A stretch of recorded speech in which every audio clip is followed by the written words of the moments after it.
welcome to Sunya IAS and welcome to episode 11 of Cut The Clutter, our 20 days prelim series. The topic for today is how to study economics specifically for prelims in the last 90 days. I have divided these broad questions into small subparts and made a checklist out of it. So I would start with the first thing that I want to discuss with you. The very core question, why economy matters, and we will just talk in terms of facts. In the last 5 to 7 years, the average weightage of economy questions has been 12 to 15. And these are the direct questions I'm talking about. Apart from this, there would be some overlapping questions with environment, there would be some overlapping questions with geography, human geography, economic geography. So overall, economy is a subject that again deserves respect, as much as respect as polity or environment. 15 to 18 questions, even if we take 15 as an average, 30 marks. And these 30 marks are the marks that can either make you in the prelims list or out of it, okay? And secondly, economy is one such subject which most sincere aspirants study properly. So out of these 15, 8-9 questions, so for sure they do properly and they do it correctly. So since we are competing with everyone, it is our duty that we also do at least the bare minimum, so that if something comes that everyone else is getting right, we also do it correctly. So now we have found out that why is it important, simply because questions come from it every year, so we have to study it. Okay, now second point, it is highly predictable subject.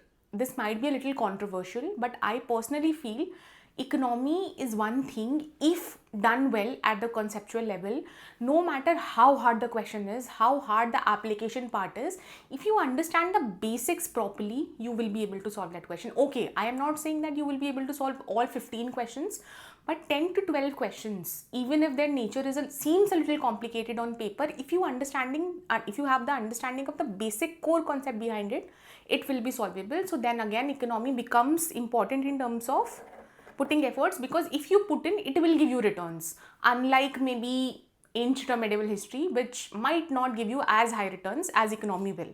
Okay, now the third point, PYQ repetition is very high. I will actually talk to you about important pillars of economy that I have segregated as per my own understanding and how I used to study, and I will also provide you a document of thematic pillars that I have segregated and put the questions below, like for one theme, what important questions PYQs have been asked across the years, that has been put in this document by the team. So I will share this with you, you will see it for yourself, but as of now I am telling you that PYQ repetition in economy is very high.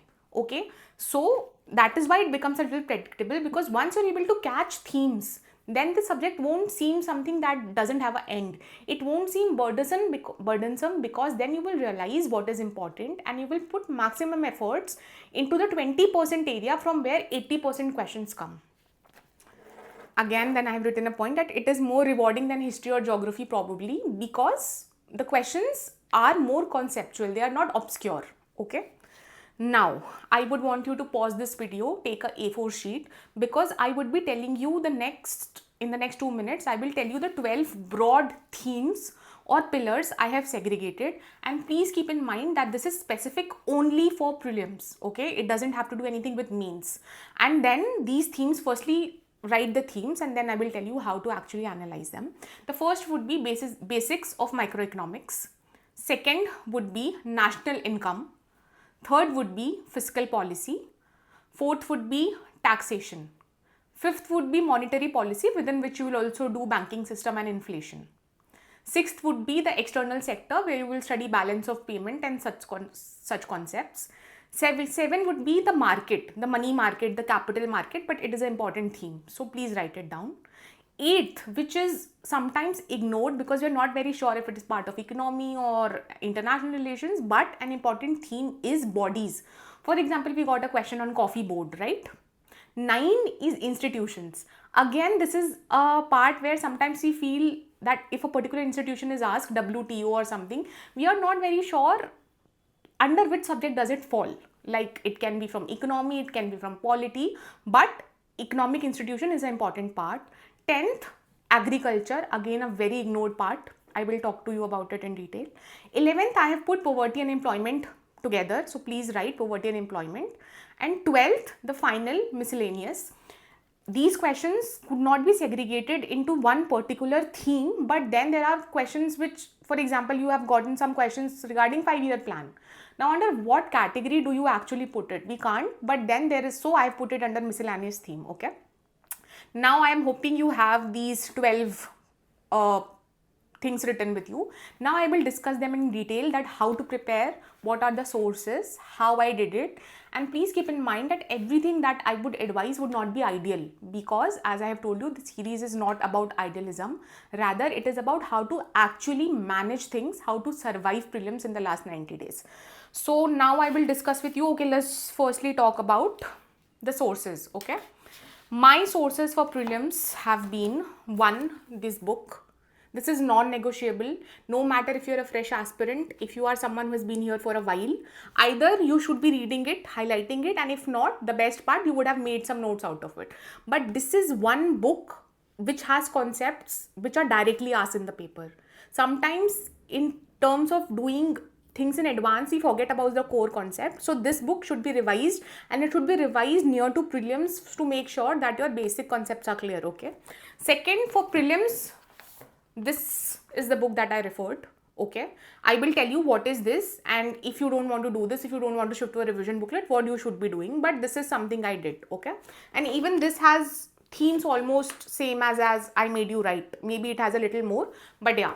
Now, why I shifted to a revision booklet? Was this the only thing that I have ever read? No. When I was studying from the perspective of understanding for basic concepts, I have read proper standard books that are needed, and I'm pretty sure all of you would have read it. It can be anything. It can be Sanjeev Singh for you, it can be Ramesh Singh, it can be any other coaching's material, your foundation notes, it is fine, okay? Now, 90 days before prelims, when I have understood the basic concepts, I need to now revise them again and again, and secondly, I need to study them comparatively. All the revision booklets that I have referred in, even in my previous videos, one major reason of me suggesting them to you is because in these revision booklets, things are given in a comparative format. For example, if I want to study CRR and SLR, I already know the story behind them. What is CRR, what is SLR? Right at the last moment, I actually need to just study the core points. Firstly, I need to study them together side by side, and I just need to understand that what is the difference between the two. So that is given in this revision booklet or any other revision booklet that you take out, prelims revision booklet. You will see that that is given in a tabular format. That helps me to memorize. So this book only has what is required for prelims, that is it. Okay. Even if you're doing a day-long class, for example, you're doing a class with Sugam sir, or the economy class that has happened, if you're doing it from somewhere else, your goal should be that your note should be very crisp. The handouts or the revision booklet has to be crisp, and they only are supposed to have core concepts that actually make you lose or gain marks. They cannot have the whole complete story of what economy is and all of that, okay? That we use for mains. So these two were my sources, the only crisp sources, along with which I use the handout that we got in class. Whatever you are doing, from wherever you're doing, class, no class, revision booklet, no booklet, NCRT everyone should do. Apart from that, whatever you are doing, make sure by every round of revision you are making it crisp. You are reducing it. It should not be that you're reading an economy on the first day it is 600 pages and 2 days before prelims also it is 600 pages. Then you will not be able to revise the core nuanced concepts and facts that are actually required to solve application based question. Okay, this was about sources. I don't want to go into depth. These two combined together were still only 60 to 70% of my preparation. The next most important part for which I am actually making this video is this document. Okay, now what is this? Whatever the 12 pillars that I made you write as per my little understanding, those are the 12 important themes. We keep talking about how to actually analyze PYQs. What does analyzing mean? What are the important themes? And somehow we often try to outsource this work. We would want someone else to tell us what question is important. We would want to see a video that is just, I don't know, on basis of what is telling you that these are important. This document is something that has been made so that you do that work yourself.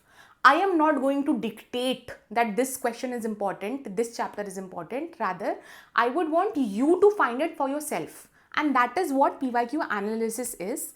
This document is roughly around, I would say 20 pages, okay. This has theme-wise questions from the last 7 to 11 years. For example, the first theme is basics of macroeconomics, okay. It has roughly around 6 questions. From the past 6-7 years, only 6 questions have come from this part, and these are the very basic questions. So then, and this is where this book plays the role. Those questions you can get it correct from here, and it is an easy read. Comparatively, if you take some standard book which is written in a very complicated manner, this is an easy read, so it is totally worth your time. Okay, like this, under all 12, for example, we have a chapter called fiscal policies. Mind you, these are unsolved questions. That is why I am telling you, I am not going to provide you everything. That solution is also there, the analysis is also there. Then this would just become another PDF which you collect and do not work with it. These are just unsolved questions segregated to understand, to make you understand how economy needs to be studied. You don't need to study all the topics equally importantly, okay. You have to actually choose, and that is very natural. Economy is a very big subject, so for prelims you have to decide what should you focus on, okay. The next would be, for example, monetary policy. Now you would see in the last 5-7 years it roughly has 11 questions, so immediately you don't have to ask anybody, you will realize monetary policy is important, okay. First realization, when you see this document, this will happen. Secondly, when you will see all questions of monetary policy written at once, one above the other, you will be able to spot a pattern that even within monetary policy, this concept is important. And this is simply what PYQ analysis is. Everybody keeps telling us we need to analyze PYQ, and then somehow we feel it is a very big task. It is not. It simply means that you go through PYQs and you pick out themes that are often repeated, and then you have an idea of what I would want to study for prelims and what I would not, okay. Then, for example, balance of payments in external sector, theme number 8. It has roughly around, again, 10 to 12 questions. And then all these 12 questions, you will be able to see even the terms are repeated. That is how much repetition of themes happens in economy. So please take this document. We will be attaching this document a few economy classes to develop your basics if required at all, and everything else that I have talked about this in this video. In the description you will find a Telegram channel. You can find the class link, this PDF link. I will also attach a PYQ marathon session where you will be able to actually understand these themes better if required at all. Your first instinct should be, I'll do most of the chapters by myself, I will find out myself.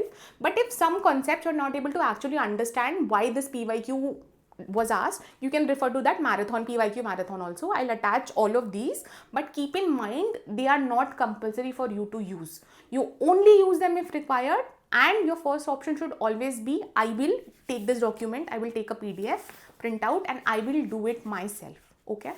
So now we have talked about the sources. I have tried to actually divide economy into small parts as per my understanding. Now what is left? Two important things. One, budget and survey, and second, current affairs. Now firstly I will talk to you about budget and survey. First question, are these documents important? They are gold standard. They are very important. They are extremely helpful to you in your preparation. Are they important? One answer, yes. Did I read them on my own for prelims? No.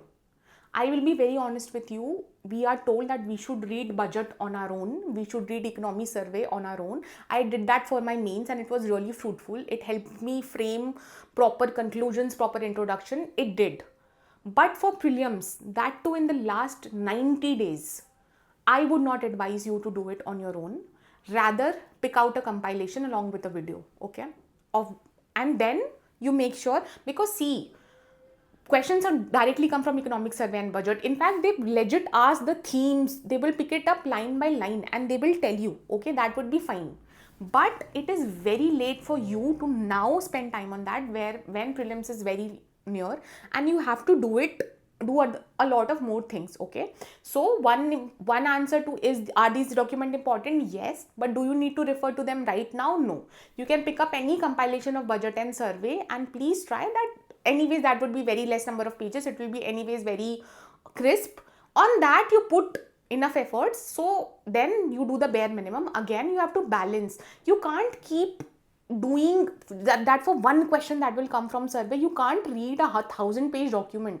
You have to balance things out. So I'm telling you honestly that it is okay if you don't read it by yourself, and it is okay if you just refer to a proper compilation of your choice, whatever you want, and then at least do that compilation properly. Okay, now this was about budget and survey. The last and most important thing about this, current affairs. Economy, although I feel almost whole paper of UPSC Prelims is current affair based, but if one subject that demands maximum efforts in terms of current affairs is economy, anything and everything that will be asked will be current affair based.